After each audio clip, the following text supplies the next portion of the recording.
सलाखों के पीछे पहुंचा नाट्य कलाकार नीरज कुंदेर। सोशल मीडिया पर नाटक पड़ा भारी। नाट्य कला और मंचीय प्रस्तुति से ख्याति अर्जित करने वाले सीधी के नाट्य कलाकार नीरज कुंदेर अब सलाखों के पीछे पहुंच गए हैं। चर्चित कलाकार नीरज कुंदेर को आज कार्यपालिक मजिस्ट्रेट सौरभ मिश्रा द्वारा जेल भेज दिया गया है। नाट्य कलाकार नीरज कुंदेर पर अनुराग मिश्रा के नाम से फर्जी फेसबुक आईडी बनाकर वर्तमान विधायक केदारनाथ शुक्ला व उनके बेटे गुरुदत्त शरण शुक्ला के खिलाफ अभद्र टिप्पणी करने का आरोप है, जिसके बाद कोतवाली पुलिस द्वारा नीरज कुंदेर को गिरफ्तार कर कार्यपालिक मजिस्ट्रेट सौरभ मिश्रा के समक्ष पेश किया गया। कार्यपालिक मजिस्ट्रेट द्वारा जमानत के लिए नीरज कुंदेर से 2 शासकीय गवाह और साइलेंसी मांगी गई थी, लेकिन आरोपी द्वारा दोनों ही चीजें नहीं दी गई, जिसके बाद आरोपी को जिला जेल भेज दिया गया है। चर्चाओं के अनुसार आरोपी कलाकार द्वारा सियासी संरक्षण में पड़कर यह अपराध लंबे समय से किया जा रहा था। संरक्षण को कवच समझने वाले शायद भूल गए थे कि कानूनी दांव भारी पड़ जाएगा और उनको सरकारी मेहमान बनना पड़ जाएगा, और हुआ भी यही।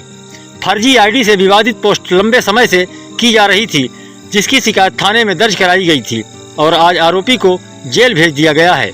आइए सुनाते हैं संबंधित लोगों और थाना प्रभारी का क्या है कहना। सीधी से ब्यूरो रिपोर्ट। ये मेरी पोस्टिंग के पहले से ऐसा कुछ चल रहा था कि यहाँ पे एक अपराध के तहत की मतलब सोशल मीडिया, व्हाट्सएप या फेसबुक में जनप्रतिनिधियों के खिलाफ लगातार अश्लील बातें की जा रही थी, अभद्र व्यवहार किया जा रहा है। इसकी जांच हेतु हम लोगों ने फेसबुक कंपनी को लिखा और पता कराया कि ये आईडी या ये नंबर कौन यूज कर रहा है जो सोशल मीडिया में लगातार अभद्र व्यवहार की बातें कर रहा है जनप्रतिनिधियों के खिलाफ। पुलिस का ये कहना है कि शांति भंग होने की आशंका है और इनके द्वारा फर्जी आईडी चलाई जाती है, जिस कारण से समाज में शांति भंग होने की संभावना से इनकार नहीं किया जा सकता। हमने उनकी ओर से, आरोपी की ओर से जमानत का आवेदन लगाया था। जमानत आवेदन पर सुनवाई हुई। जमानत पर जो न्यायालय तहसील भूपत बनास के द्वारा जो उन्हें शर्तें अधिरोपित किया है, वो शर्तें ये है कि 2 गवर्नमेंट कर्मचारी होने चाहिए और उनकी सॉल्वेंसी होनी चाहिए, जिससे मैं ये ज्ञात कर सकूं कि ये गवर्नमेंट कर्मचारी है भी या नहीं। यह तथ्य भी उनका कहना यह है कि ये शर्तें हैं, और ये शर्तें आज 6 बजे न्यायालय अगर कहती है कि 2 गवर्नमेंट कर्मचारी उनकी सॉल्वेंसी सहित हमको चाहिए, तो ये तुरंत संभव नहीं है। इस कारण जमानत की शर्तें जिस तरीके से कठिन लगाई गई है, उस शर्तों को पूरा न कर पाने के कारण जेल वारंट किया गया। जो आईटी एक्ट के आरोप लगे हैं, जिसके तहत ये पुलिस कह रही है कि शांति भंग हो सकती थी, उस आईटी एक्ट के उल्लंघन के भी सबूत क्या पुलिस ने तहसील न्यायालय में पेश किए हैं? क्या तहसीलदार ने उसको देखा है? देखिए, उसमें 2 प्रकरण हैं। एक 419, 420, 65B और 65D के तहत अपराध कायम करके उनने वो जो सेशन ट्रायल है इस संबंध में, और एक इनने 151 बनाया है। तो 151 के लिए मैंने बेल लगाया था। बाकी का जो अपराध है, उस अपराध के संबंध में मजिस्ट्रेट को पावर है या सेशन ट्रायल है, डिस्ट्रिक्ट जज को पावर है। तो उस संबंध में फेसबुक में टिप्पणी की थी, उसके खिलाफ आपने शिकायत की है, कार्रवाई हुई, क्या पूरा मामला है, क्या टिप्पणी की थी आपने? अनुराग मिश्रा नाम की एक फर्जी आईडी से मेरे ऊपर अनर्गल आरोप और विभिन्न प्रकार की भाषाओं का उपयोग करके मुझे बदनाम करने के लिए उन्होंने प्रयास किया। और पहले तो मैंने ध्यान भी नहीं दिया, और मेरे कई मित्रों ने बताया कि ऐसा कुछ चल रहा है, तो मैंने कहा छोड़ो, हो गया, ये तो राजनीति के क्षेत्र में है। जो लोग जलन रखते हैं, जो लोग मेरा कुछ वैसे नहीं बिगाड़ पाते, इसलिए नाम छुपा करके काम कर रहे हैं, और चूँकि और मामले में मेरी प्रतिस्पर्धा कर नहीं पा रहे हैं, तो बदनाम करने का प्रयास है उनका। और इसलिए मैंने एक कोतवाली में एक आवेदन दिया था कि इस फर्जी आईडी का पता लगा करके और इस पर कार्रवाई की जाए।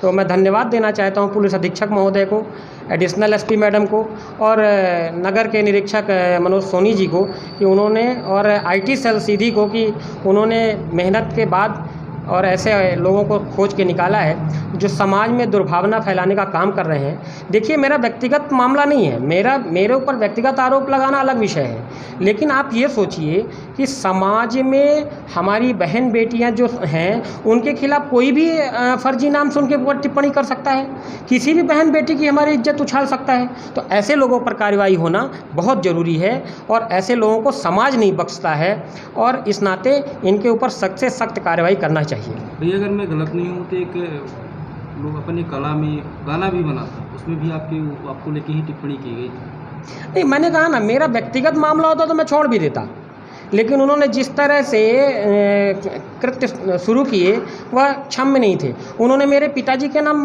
फर्जी रूप से चारित्रिक हनन का प्रयास किया। और ये तो मैंने फिर कहा कि सीधी में इस तरह की शुरुआत होना, हमारे आपकी बहन बेटियां कैसे सुरक्षित रहेंगी? कोई भी आपके घर की बहन बेटी की इज्जत उछाल सकता है, मेरे बहन बेटी की इज्जत उछाल सकता है। सीधी की जनता ने हमें अपनी सुरक्षा के लिए चुना है और वह मेरा दायित्व है, इसलिए ऐसे लोगों का सामाजिक तौर पर भी बहिष्कार होना चाहिए। हो सकता है आप लोग क्योंकि राजनीतिक क्षेत्र से जुड़े हैं, आपके पिताजी भी विधायक हैं, ऐसा नहीं लगता कि इसके पीछे और भी लोग हो सकते हैं? आप लोगों की छवि को खराब करने के पीछे कुछ अन्य लोगों का हाथ पर्दे के पीछे से हो? बिल्कुल बिल्कुल, आपका संदेह बिल्कुल सही है। आप जहां सोच रहे हैं वहीं जा रहे हैं। मामला है मजमा का नाटक खत्म हुआ, मजमा का नाटक खत्म हुआ।